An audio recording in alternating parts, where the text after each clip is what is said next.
Muy buenas tardes ya. Quiero darles en nombre de la Universidad Finisterre la más cordial bienvenida a este ciclo, a esta primera sesión del ciclo Diálogos, un ciclo mensual que hemos organizado desde la plataforma de educación virtual de la Universidad Finisterre, Finis Online, que esperamos pronto la puedan conocer en mayor profundidad.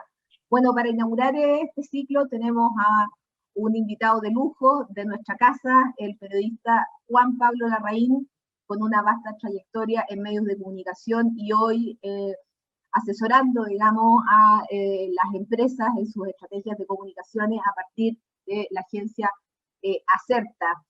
Quiero dejar con ustedes a Ana Josefa Silva, quien va a estar a cargo de conducir este ciclo. En el fondo se va a realizar una vez al mes. Ana Josefa también es profesora de nuestra universidad, querida periodista, miembro del Círculo de Críticos, así es que Ana Josefa, encantada de cederte el micrófono para que demos inicio a este primer diálogo de Finis Online. Gracias, Lorena, y gracias por estar acá. Les doy una cordial bienvenida. Tenemos un invitado de lujo y no es broma.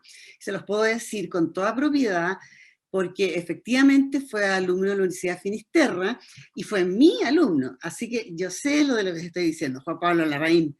Gracias, Juan Pablo. Además, trabajamos juntos por ahí en algún medio porque él no ha parado después de estudiar en la Finis, se fue a la Universidad Complutense, Madrid, y en el 91 ya empezó a moverse en distintos medios. Ha trabajado en periodismo corporativo, pero fue director de Pulso, director de ¿Qué pasa?, director del diario La Tercera. No cualquiera se hace esa carrera, Juan Pablo. Es socio de Acerta, como dijo Lorena, actualmente. También forma parte del directorio de la Asociación Nacional de la Prensa. Bueno, y conduce en Información Privilegiada, en diario, en radio Duna, perdón. Está en Acerta, pero también anteriormente, en algún momento, fue director general de comunicaciones para América Latina del grupo Endesa, es decir, del tema sabe.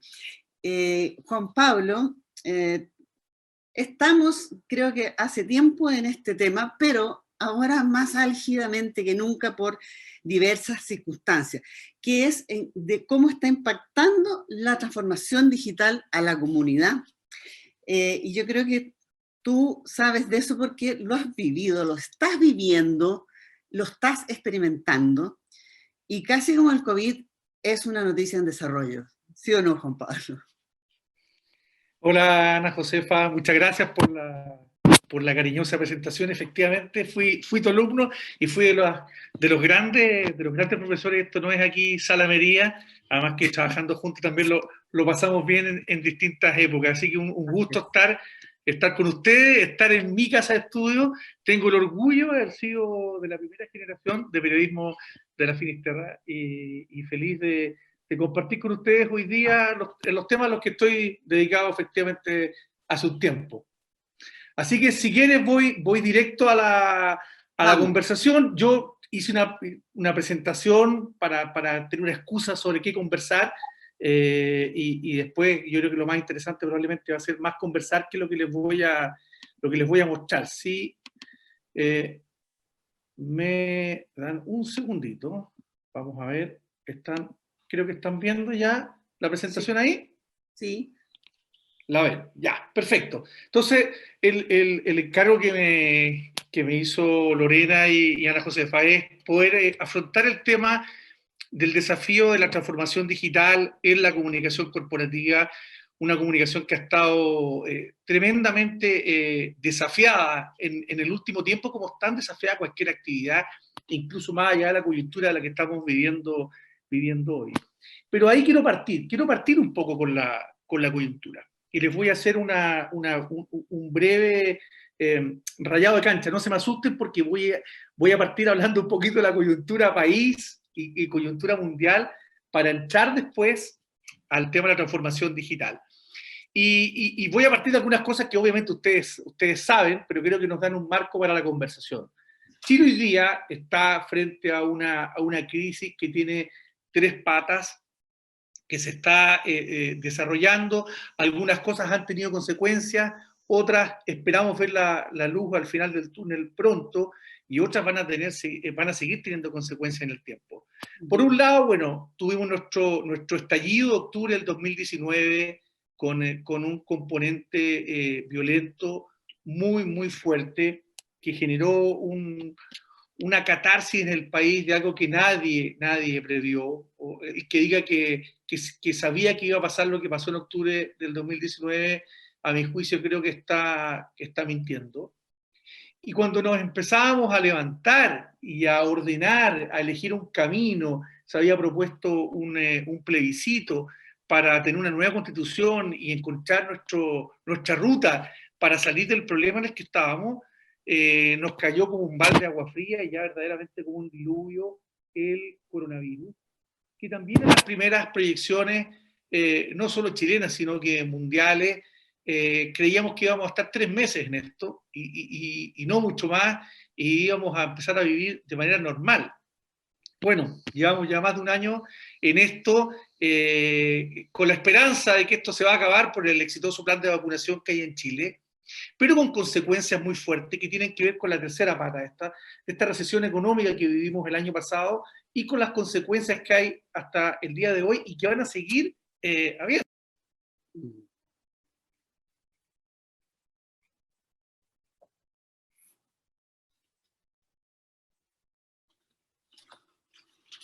Pablo, ahí tienes que ¿Ahí? reactivar tu audio. Sí, ahí Parece sí. que había perdido el audio, ¿no? Sí. ¿Ahora sí? Perdón, Ahora algo toqué que lo hice perder. Decía que esta recesión económica tiene consecuencias inmediatas y va a tener consecuencias en el tiempo. Perdimos más de 2 millones de empleos, se han recuperado poco más de 1 millón, y el otro millón, como suele ocurrir en las recuperaciones económicas, viene con un rezago, y eso va a ser un tema bien difícil de enfrentar de cara a lo que viene. ¿Por qué no me deja avanzar? Ahí sí, ahí sí, ahí sí. Perdonen que las voy a poner aquí arriba mejor las caritas para que no me tapen la presentación a mí. Sí, vaya Ahí nomás. sí. Bueno, ¿y en qué estábamos? ¿En qué estábamos antes del COVID? Bueno, había una insatisfacción ciudadana. Yo creo que eso era de conocimiento más o menos general. Había un deterioro, había comenzado un deterioro de las instituciones bastantes años antes, probablemente desde Bachelet II hacia adelante, un deterioro muy relevante y una pérdida de influencia de las élites, desde todo punto de vista, no solo las políticas, sino que también las empresariales, e incluso las sindicales, que ellos creen no ser parte de esas élites y definitivamente lo son, igual que los gremios. Y esta insatisfacción, obviamente que explotó, fue lo que conocimos en octubre del 2019, se generó un problema de gobernabilidad brutal, y creo que definitivamente la democracia definitivamente estuvo en juego su continuidad, probablemente por algunas horas, y felizmente se encontró el camino para redireccionar eso. Bueno, y a partir de ahí, ¿hacia dónde nos dirigimos ahora? Y estamos intentando construir un nuevo pacto en un país que está muy politizado, con extremos muy marcados. Veíamos lo que pasaba este fin de semana en Perú y me da la impresión que nos vamos a acercar a algo parecido a lo que está viviendo Perú estos días, donde los candidatos presidenciales no generan una gran adhesión, y quienes alcanzan los primeros lugares son las posiciones a veces más extremas o más populistas. Y lamentablemente las encuestas en el último tiempo nos dicen eso. Tenemos un proceso para iniciar la construcción de una nueva constitución a la vuelta de la esquina. Ojalá que eso se encamine bien y los constituyentes puedan operar adecuadamente y no sean víctimas de la presión de la violencia. Ya. Y bueno, ¿qué es lo que fue lo que llenó este vaso en octubre del 2019? Un mix de cosas, no hay un solo elemento, pero hay un crecimiento importante de la desconfianza, y esto que basado en muchos abusos, y no solo abusos, tampoco quiero estigmatizar, como se ha planteado, solo el sector privado o el sector empresarial. Aquí hay abuso de distintos entes, de distintos órganos, de distintas personas. Y eso ha generado obviamente que desconfianza y ha redundado en desesperanza. Y eso trajo una ola de protestas masivas en todo el país, acompañado lamentablemente de hechos de violencia muy fuertes como los que conocimos el año pasado. Y como estábamos conociendo todos los viernes, creo que uno de los pocos efectos positivos de la pandemia es que ha logrado controlar algo. Ahora estamos con cierre total en la región metropolitana y eso hace que los viernes no llegue nadie a la Plaza Italia. Pero me temo que cuando se empiece a abrir de nuevo, algún grupo minoritario va a volver ahí. Y esto, en esta crisis que estamos viviendo con 136, eran las últimas cifras hasta ayer, de 136 millones de contagiados a nivel mundial, casi 3 millones de muertos, son cifras realmente brutales, tremendas.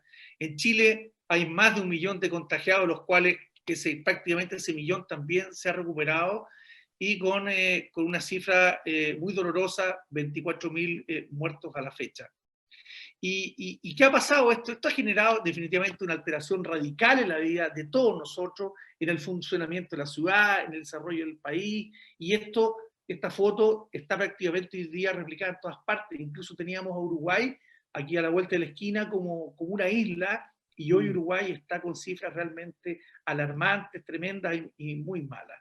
Y en esto, tanto las instituciones, por ejemplo, como la propia universidad, las empresas y las personas, cualquiera de nosotros, hemos tenido que adaptarnos de manera forzosa a esta nueva realidad. Hay muchas empresas, instituciones y personas que venían trabajando en materia de digitalizarse, de hacer un cambio, de avanzar en el teletrabajo, pero esto nos cayó de un día para otro y muy pocos estaban preparados bien. Algunos estaban en una etapa incipiente, otras en un poquito más desarrollada y otras definitivamente en nada. Y por eso esta adaptación ha sido forzosa. ¿Y cuál ha sido la agenda en Chile en estos meses, en este poco tiempo más de un año? Es controlar el contagio, y este control del contagio ha tenido momentos exitosos y ha tenido momentos negativos como el que estamos justo viviendo ahora. Tratando de evitar el colapso del sistema de salud, todos los días se integran nuevas camas UCI y UTI para evitar ese colapso, pero evidentemente que los equipos de salud están desbordados. Y el cumplimiento de las cuarentenas se hace difícil para mucha gente, sobre todo la que tiene trabajos informales, y esto ha visibilizado definitivamente ciertas desigualdades que en el país existen y quizá alguna gente no se daba cuenta. Y esto provoca evidentemente que desempleo, muerte, encierro, y potencia lo que hablábamos al principio en materia de confusión y de desconfianza.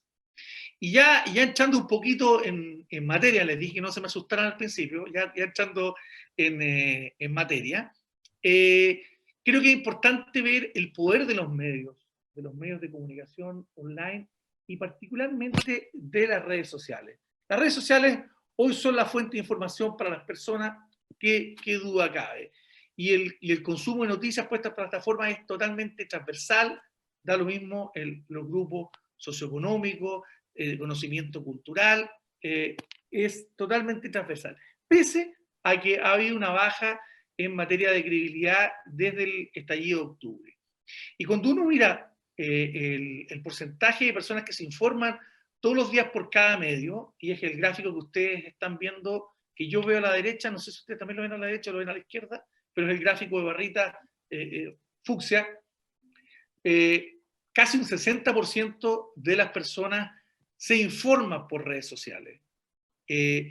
Un poco bajo el 50% sigue estando la televisión tiene una potencia que ha sido desafiada, pero que todavía logra resistir bien, y los WhatsApp también se han transformado en un elemento muy relevante en materia de información. Pero lo delicado aquí son las redes sociales, y a mí me pasa con mis hijos, que tengo hijos adolescentes y algunos ya incluso saliendo de la adolescencia, y me cuentan algo y le digo, ¿dónde lo viste? ¿Dónde lo leíste? En Twitter, o en redes sociales, o en Facebook, o en Instagram.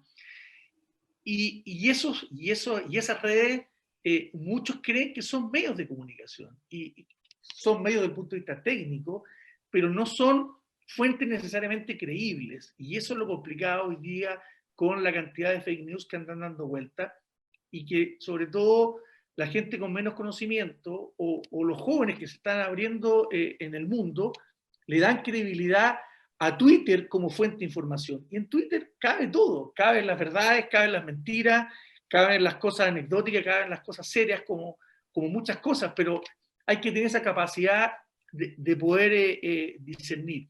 Y si uno mira, por ejemplo, aquí, ¿dónde están los niveles de confianza?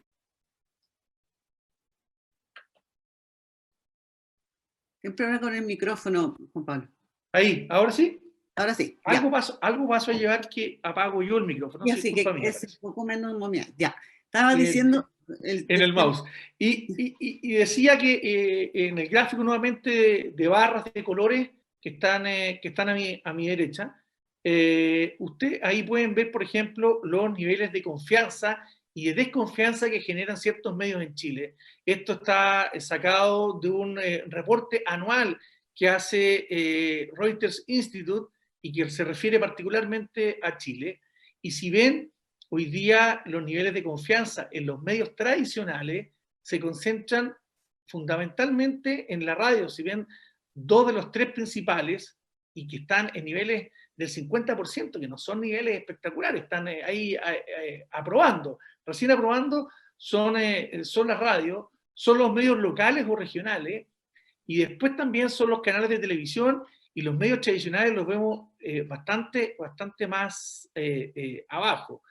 Y cuando uno ve, y aquí paso al gráfico que está al otro lado, con base de colores naranjo, se dan cuenta que, por ejemplo, la gente ve mensajes en Facebook un 63%, o en WhatsApp en torno a 40%, en Instagram un 28%, en Twitter un 22%, Twitter que muchas veces lo consagramos, lo llevamos a los altares, nos vamos a dar cuenta en los números después, más adelante, que no son números tan espectaculares para darle la potencia que muchas veces los medios le dan.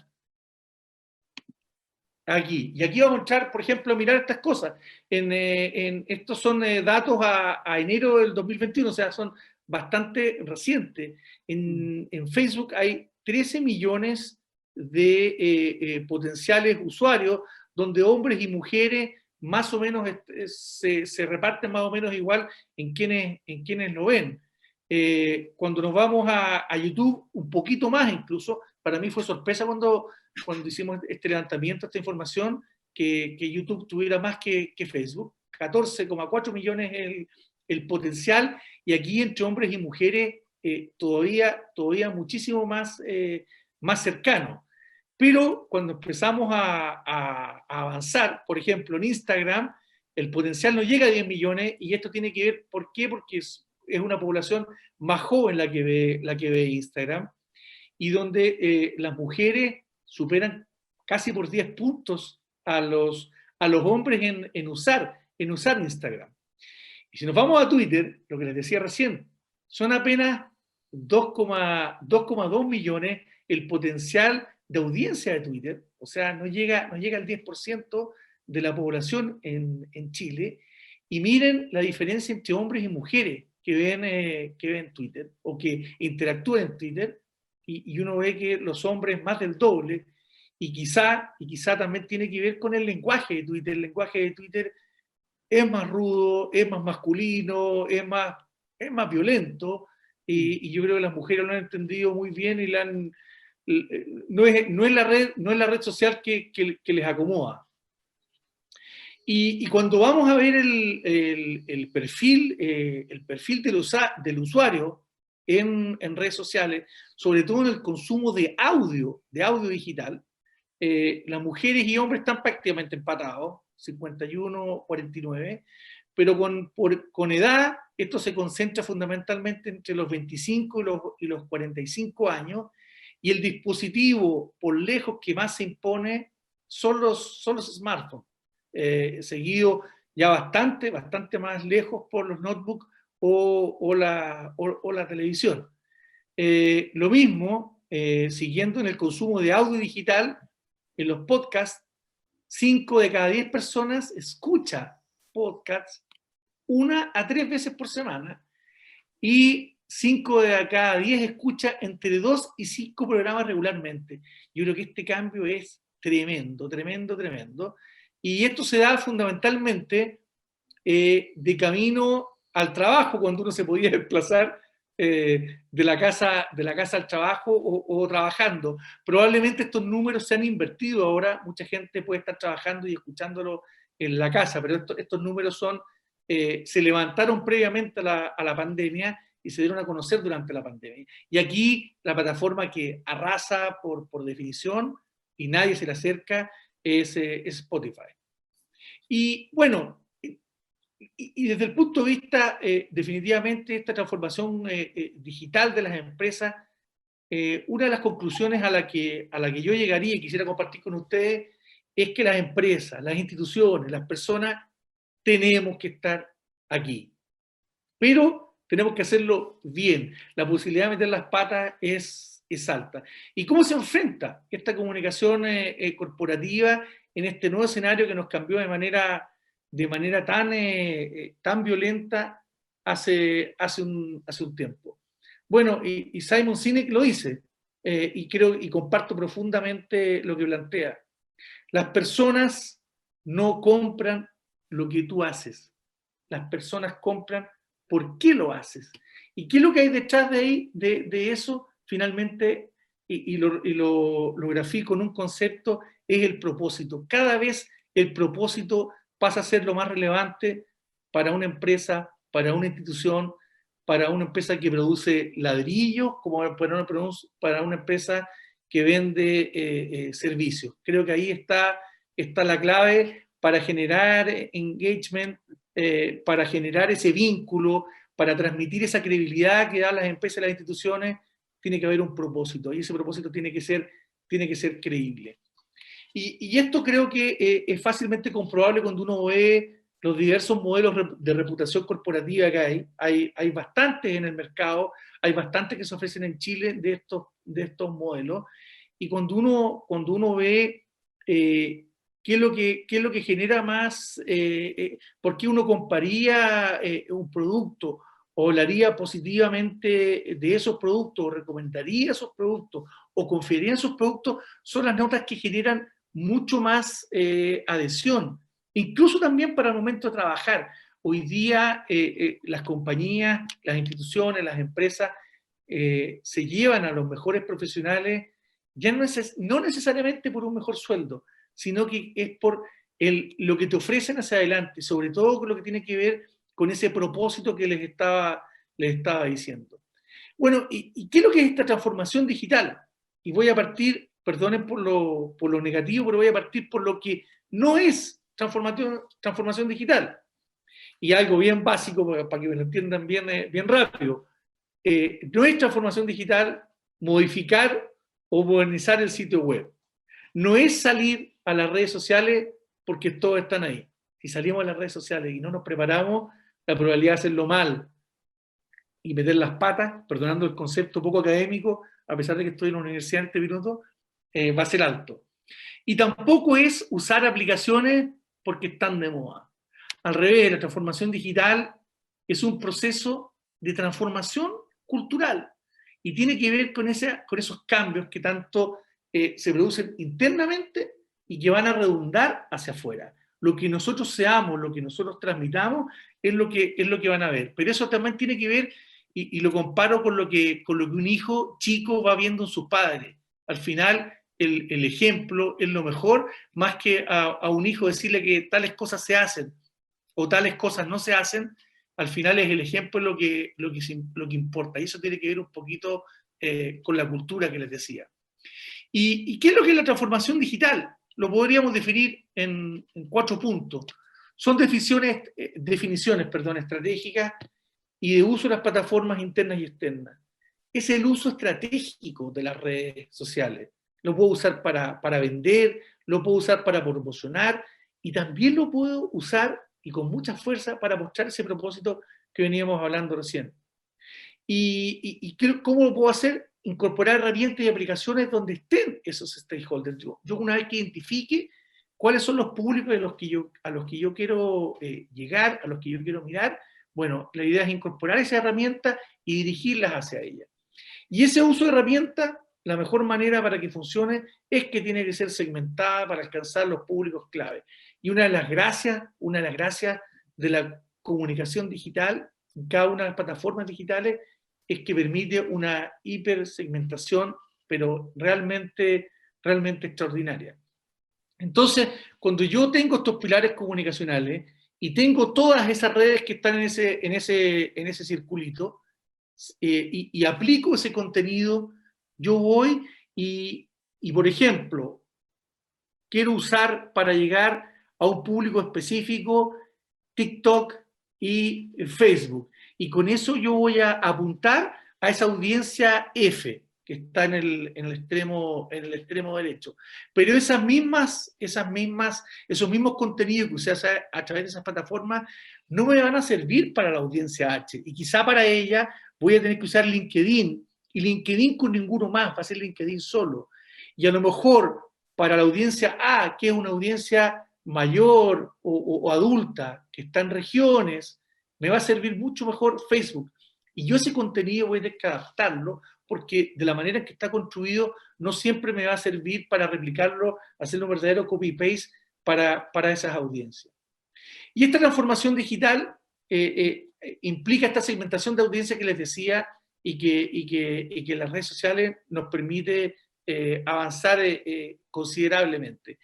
Y en esto Zuckerberg es un maestro, lo entendió perfectamente, no solo con Facebook, sino que hoy día Facebook es un verdadero grupo y lo aplica de manera magistral. ¿Y con qué?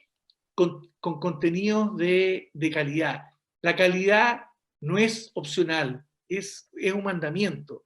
Aquí cuando se falla en la calidad, te pasan la cuenta. También es alcanzar a los públicos de la mejor manera y a más personas. Y lo que les decía al principio, la hipersegmentación es clave. Llegar al público correcto con el servicio, con el producto customizado casi para ti, Ana Josefa, y para cualquiera de las personas que nos están conectando, que están conectadas ahora, donde yo les pueda dirigir ese producto, ese servicio personalizado. Y probablemente ninguna de otro tipo de canales de comunicación que no sean los digitales nos van a permitir tener esa hipersegmentación y además poder tener feedback y respuesta. Los medios tradicionales que conocíamos hasta ahora, probablemente la radio era la más segmentada y sigue siendo segmentada. Están las radios femeninas, están las radios informativas, están las radios que transmiten música anglo y distintas definiciones. Pero la gracia con las herramientas digitales es que la segmentación es customizada a la persona y yo creo que eso las hace hoy día imbatibles. Y aquí les voy a, ya casi para ir terminando, les pongo un ejemplo. Cuando yo quiero llegar a una persona, aquí yo puedo armar un mix de cosas, y esto es solo una muestra. Quiero llegar a una mujer que tiene estudios universitarios en curso, que tiene una relación sentimental, que le gusta el cuidado personal y la biología, que le gusta correr y le gusta hacer yoga, le gustan la amistad como concepto, la belleza, le gustan los accesorios de moda, le gustan los juegos de cartas y en música le gusta la música hip hop. Y yo con eso, con todos esos elementos, empiezo a poner foco, y llego a Juanita Pérez, que tiene 21 años, que vive en Ñuñoa, y me puedo dirigir a ella de manera específica, con una inversión además tremendamente baja, y con la posibilidad de actuar con esta persona, interactuar, y si no hay respuesta, bueno, rápidamente me voy a otra. Y eso es lo que nos permite, insisto, esta hipersegmentación que les estaba comenzando. Entonces, ¿cómo volvemos a comenzar? A lo que nos decía Simon Sinek hace algunas slides anteriores. Las personas no compran necesariamente lo que haces. Quizás lo van a hacer una vez, 2 veces, pero no van a ser fieles. Las personas que van a ser fieles, los clientes que van a ser fieles, van a ser las personas que compran por qué lo haces. Esa es un poquito la conversación y lo que les tenía preparado, y felices de que podamos seguir conversando. Sí, aquí Juan Pablo. No sé si ya me bajé, me salí de la... Sí, bajé la presentación. Ya, estupendo. Sí. No, se te ven. Mira, ya tenemos preguntas y antes de pasarte esta pregunta, quiero que ahondemos un poquito más en el concepto que define, que me pareció muy interesante, la frase del propósito, ¿ya? ¿Qué es lo que se entiende como el propósito, ¿no? Porque eventualmente, de buenas a primeras, yo puedo entender que el propósito de una fábrica de zapatos es vender zapatos. Es como obvio, ¿no? ¿Qué es lo que hace esa diferencia que tú planteas? Mira, sí. Lo que hace, por ejemplo, en una fundación, en una corporación, incluso en una universidad, el propósito probablemente es más fácil de identificar. Yo me imagino, y aunque estudié hace muchos años, así que puedo no tener el propósito tan claro en la FINI, pero yo pensaría que el propósito es educar y preparar a profesionales de alta calidad, pero que además, aunque no forma parte de la formación directa, es que sean personas correctas, que sean buenas personas y que tengan una serie de atributos que no solo los haga ser buenos para el Excel, para los que vienen del mundo más matemático, o sean solo buenos para el Word, a los que vienen del mundo más humanista. No sabría cómo identificar esto con el mundo más científico, para los tubos de ensayo. Y yo creo que eso en una institución, en una universidad, en una corporación, es más fácil, evidentemente, de identificar y de convocar. En las empresas, claro, me la pusiste difícil, en una fábrica de zapatos, Claro. es lo más suntuario que hay de todo. Pero sobre todo, fíjate que las empresas que han ido apareciendo en el último tiempo, de esta nueva economía, y cuando uno ve al mundo emprendedor, a mí me sorprende que hay un propósito que yo no sé, de verdad, si quienes están detrás lo pensaron de tener un propósito. Seguro que muchos que sí, pero hay otros que no, porque entienden que la vida ha ido evolucionando, ha ido cambiando. Quizá la generación mía, que estamos en los 50 años, es una generación un poco más marcada y por otro tipo de cosas, y que evidentemente nos formamos en otra época, y lo que más podemos aspirar hoy día nosotros es a transformarnos, porque ya no fuimos nativos en este mundo.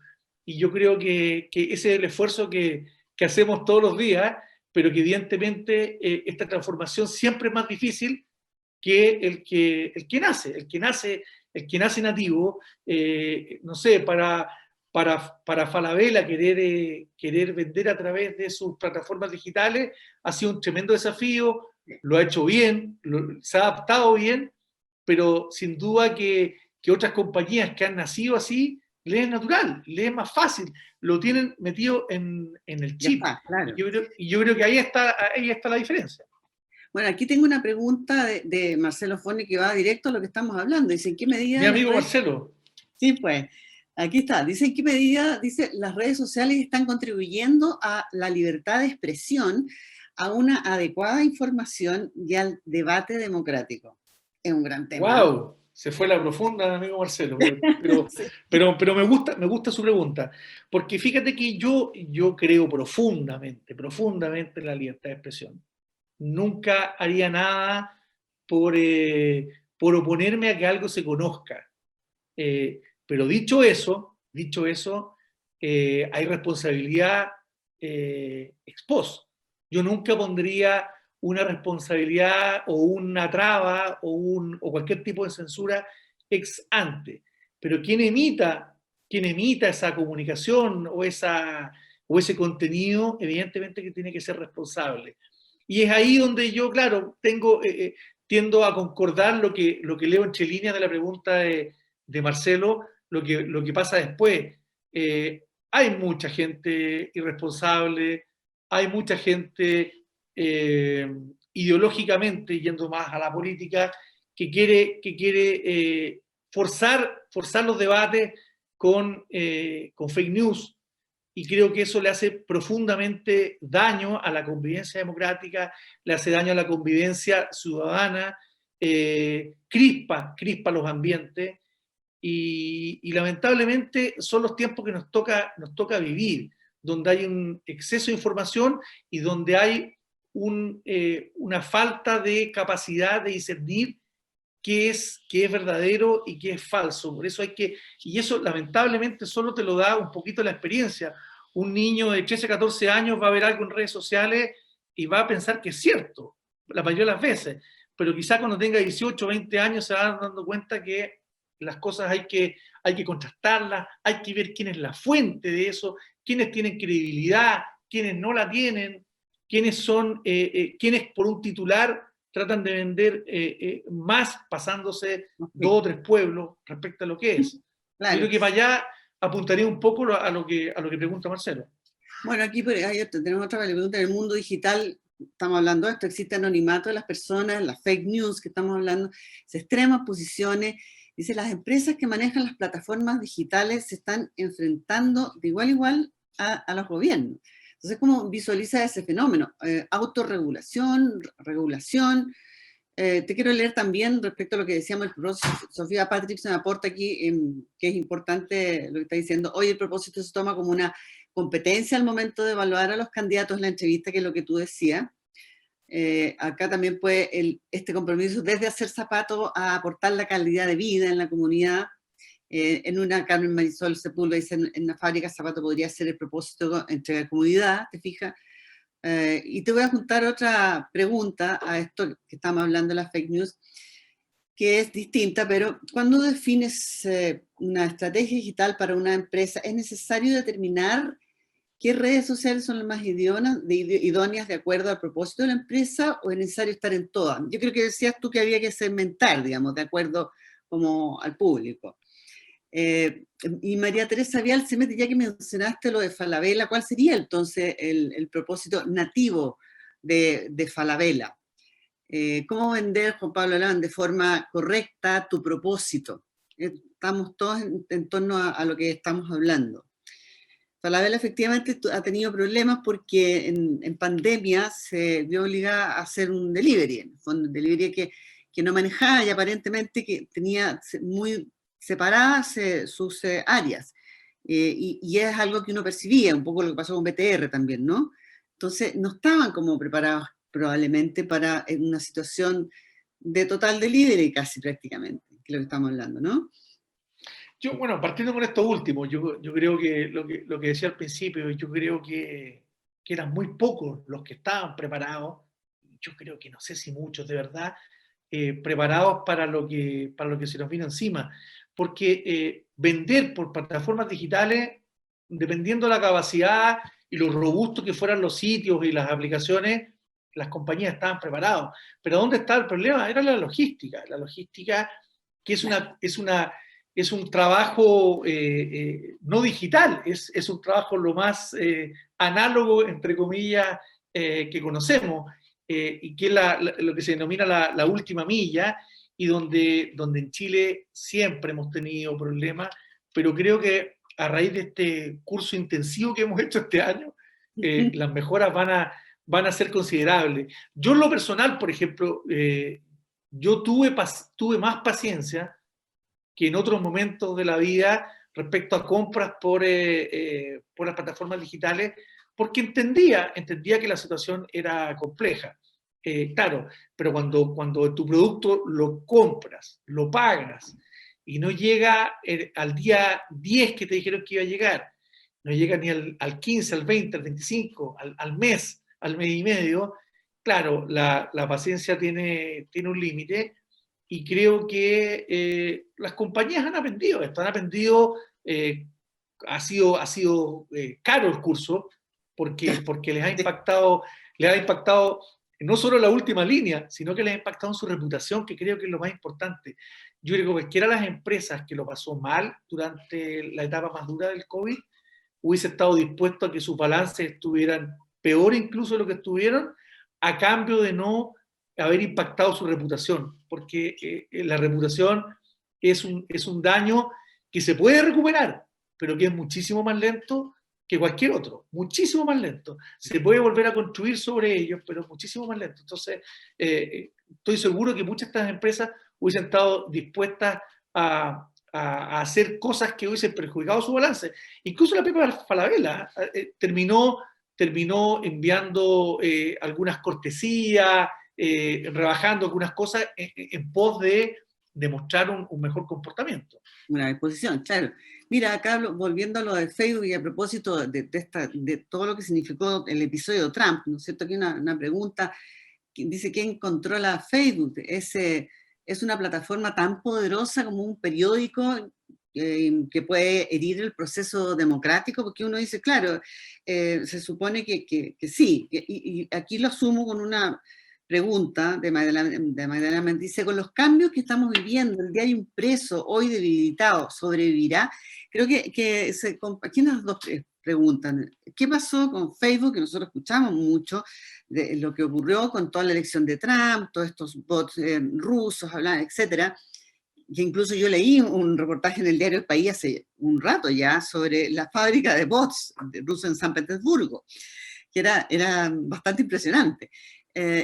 Y cómo es, y por eso te uno con tu otra pregunta, con los cambios que estamos viviendo, ¿el diario impreso que está debilitado va a sobrevivir? ¿O Facebook seguirá dominando? Por mencionar una. Yo que hasta hace poquito más de 2 años estuve dirigiendo un diario, yo aspiro a que los diarios van a seguir existiendo. No sé si definitivamente como los conocíamos hasta hace poco tiempo. Por ejemplo, vemos hoy que la Tercera imprime solo el sábado y domingo, tiene un papel digital de lunes a viernes, y tiene un papel digital de lunes a viernes por la presión de los lectores. Sí. Porque los primeros días el diario salió sin papel digital, la gente quería hojear un diario que fuera en el iPad o que fuera en el teléfono. Había un grupo de lectores importante que echaba de menos ese producto, y finalmente fueron los clientes, los lectores los que se impusieron, y Copesa estuvo rápidamente dispuesta a arreglar ese asunto, y a los 2 o 3 días ya tenía el papel digital. Yo creo que, mira, los contenidos van a existir siempre. Las plataformas han ido cambiando, evidente. El diario es el más antiguo de todos, o los libros, y creo que los libros hoy día gozan al menos de buena salud, a pesar que han salido otras plataformas para transmitirlos, como los ¿cómo se llama este aparatito? Los ebooks, en el fondo todo. Exactamente.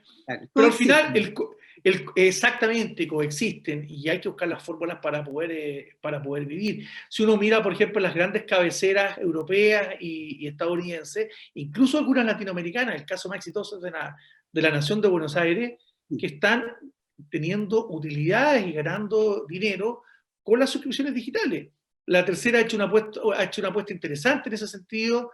El Mercurio ha ido por otro camino, pero también con una suscripción digital, pero protegiendo muy fuerte el papel.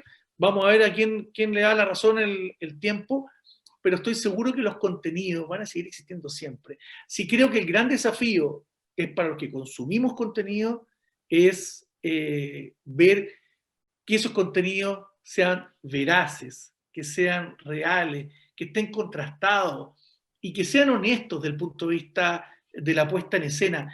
Yo no tengo ningún problema con que un medio de comunicación tenga una línea editorial, pero que la línea editorial la conozcamos todos.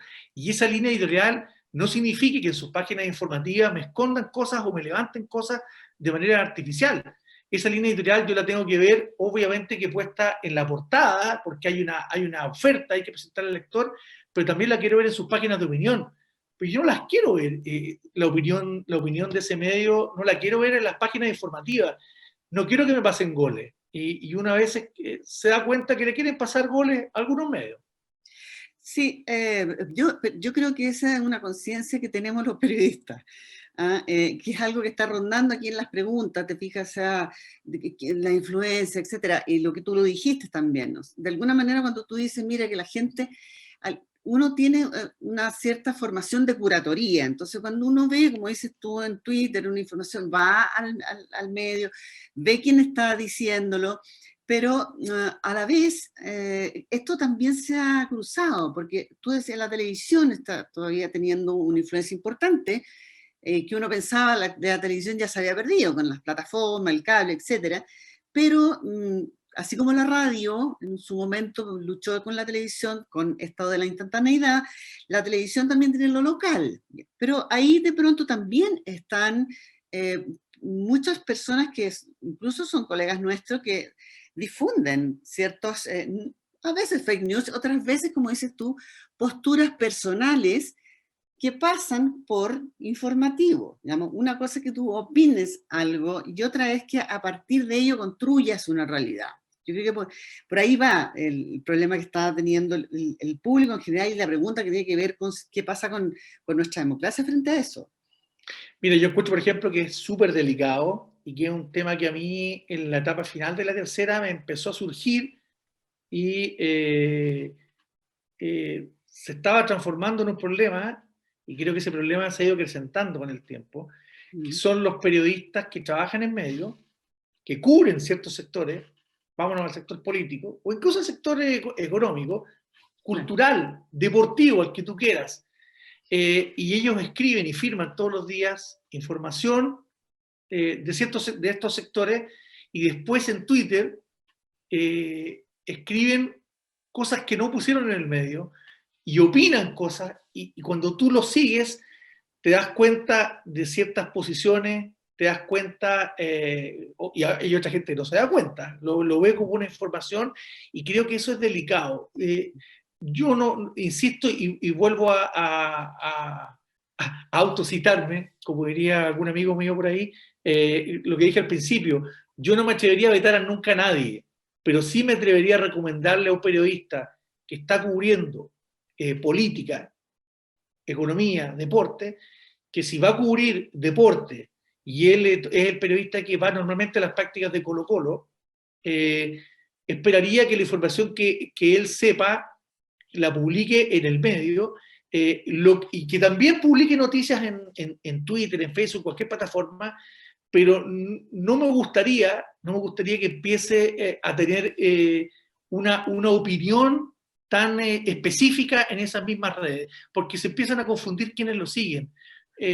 Creo que eso en política, en el sector económico, creo que es aún más delicado. En el deporte puede ser menos delicado, la gente es más fanática probablemente, pero la política y en la economía, los efectos de ese tipo de cosas y de confusiones entre lo que escribo y lo que opino, hay una frontera muy difusa que si no se maneja bien puede generar mucho daño.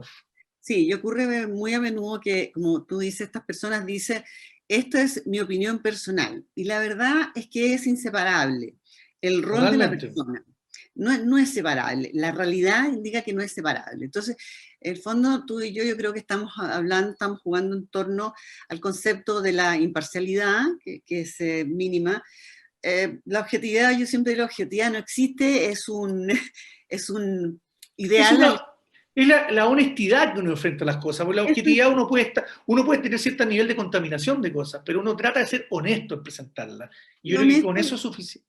Con eso, claro, y tener, como yo hablo de imparcialidad, que es tener esa capacidad de un periodista de mirar y tomar esa distancia. Entonces, y es complicado, creo que las personas empezar a distinguir una cosa de la otra, sobre todo que creo que en nuestro mismo gremio se ha armado un poco esa confusión.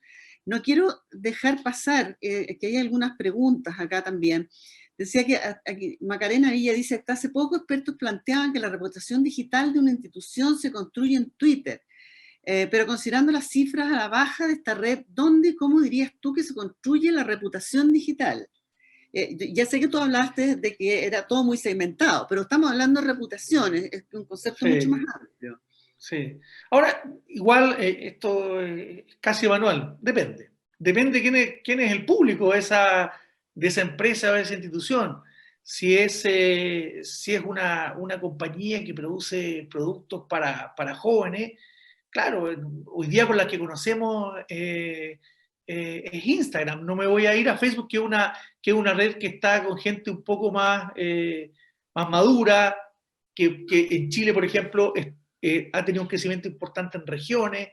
Facebook hoy día está muy vivo, pero no sería para eso. O al revés, yo quiero construir y dar a conocer, por ejemplo, a un ejecutivo, a un director de una empresa que quiera hablar de gobiernos corporativos, de lo bueno que son para el país, que las sociedades anónimas de sus directores funcionen bien.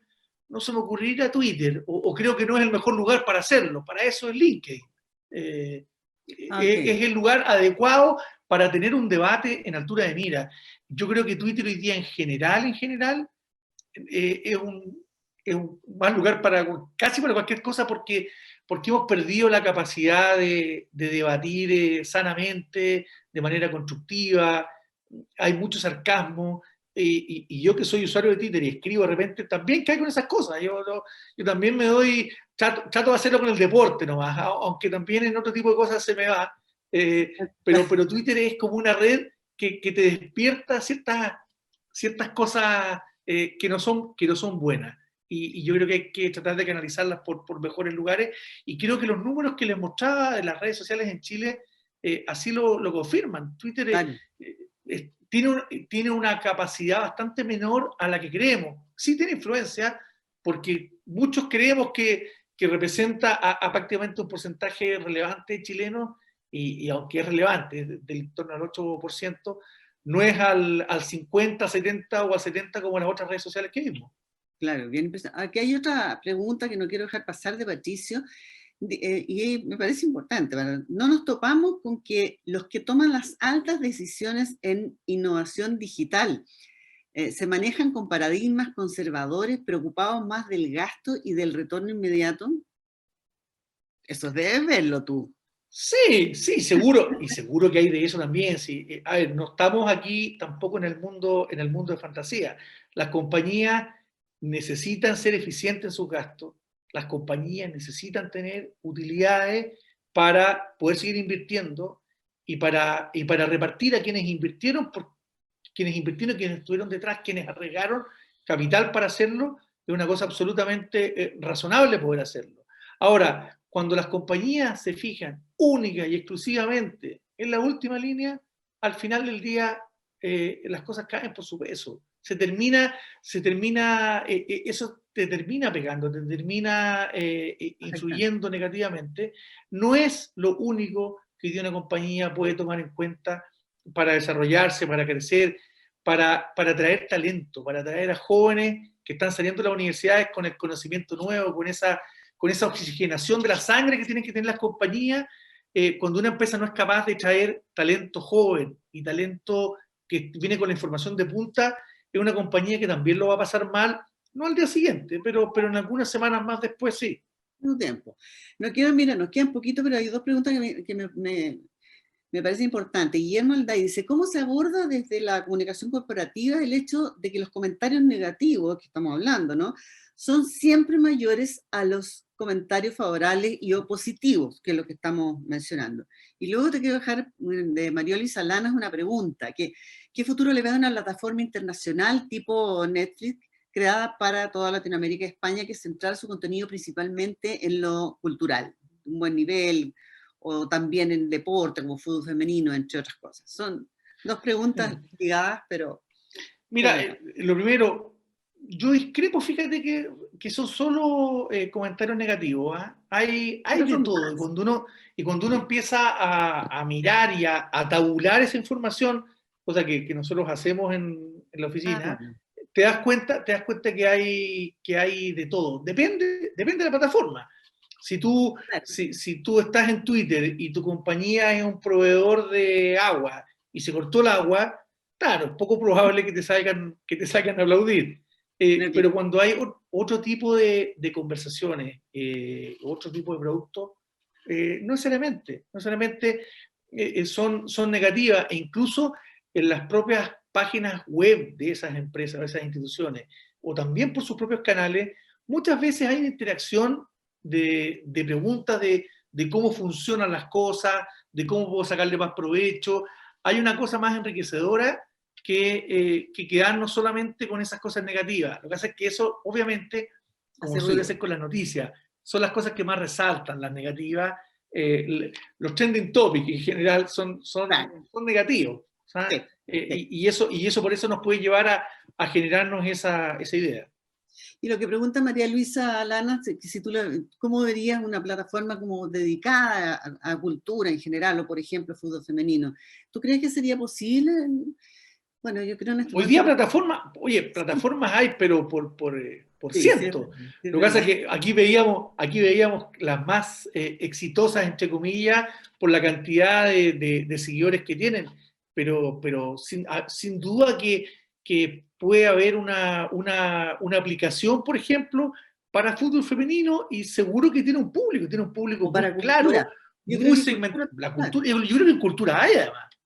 Sí, claro. ¿Tú eres más experta, Ana Josefa? Sí, lo que pasa es que están más segmentadas y más que nada son plataformas no necesariamente informativas, sino que ofrecen contenido, ¿no? O sea, que es lo que estamos viendo ahora. Yo he visto que, por ejemplo, el propio Consejo Nacional de Televisión o plataformas relacionadas con el cine, hay lugares donde incluso ver películas, series de manera gratuita. Onda Media, está la Biblioteca Pública Digital, que están ofreciendo, están muy activas, la Cineteca también, etc. Claro, pero yo creo que María Luisa se refería como a una gran sección cultura y espectáculo, creo yo. Pero es posible, es casi... Está buena esa pregunta, bueno, me toca, por supuesto. A lo mejor es una idea de negocio para ti, Ana Josefa. Es una idea de negocio. Juan Pablo, estamos llegando a la hora, más que tú tienes que irte ligerito a la radio. Yo les quiero decir que estos diálogos continúan, se van a realizar el martes 11 de mayo a las 11 de la mañana. Va a estar George Level, gerente de estudio de CCS, y se va a referir al impacto de la transformación digital en el consumo. Es decir, él sabe mucho, ¿eh? Yo lo conozco mucho a George Level, lo he entrevistado muchas veces en la radio. Si hay un hombre que sabe de ese tema, es el hombre que está detrás de los cyber, para que sepan. O sea, seco, conéctense. Él 10 veces más interesante que yo. Bueno, así que ya saben, les repito, entonces esto es el 11 de mayo a las 11 horas. Estos son los diálogos que hay aquí en la Finisterra. Juan Pablo, un millón de gracias, alumno mío, alumno de la Finisterra, brillante periodista, ¿eh? Qué trayectoria que te has hecho. No creo que todo el mundo pueda decir eso, ¿eh? Muchas gracias. Ana Jo, un agrado estar contigo, estar en la Finis, que como les decía, la llevo siempre en el corazón, orgulloso de haber salido de la Finisterra. Y nada, pues feliz de poder colaborar cuando ustedes quieran. Gracias. Lorena. Gracias, Ana Josefa, se pasó la hora volando. Mil gracias, Juan Pablo. Esperamos verte pronto también en alguna otra actividad de la universidad. Gracias a la Agencia de Comunicaciones Acerta también, colaborando también con estos diálogos de Finis Online, plataforma de educación a distancia de nuestra universidad. Como dijo Ana Josefa, nos vemos el próximo martes 11 de mayo a las 11 de la mañana. George Level, el hombre del Cyber Day, nos va a hablar sobre la transformación digital y su impacto en el mundo del consumo. Nos vemos pronto y a todos los invitamos a estar conectados en las redes de la universidad. Gracias, Juan Pablo, gracias a todos, que tengan un buen día. Gracias.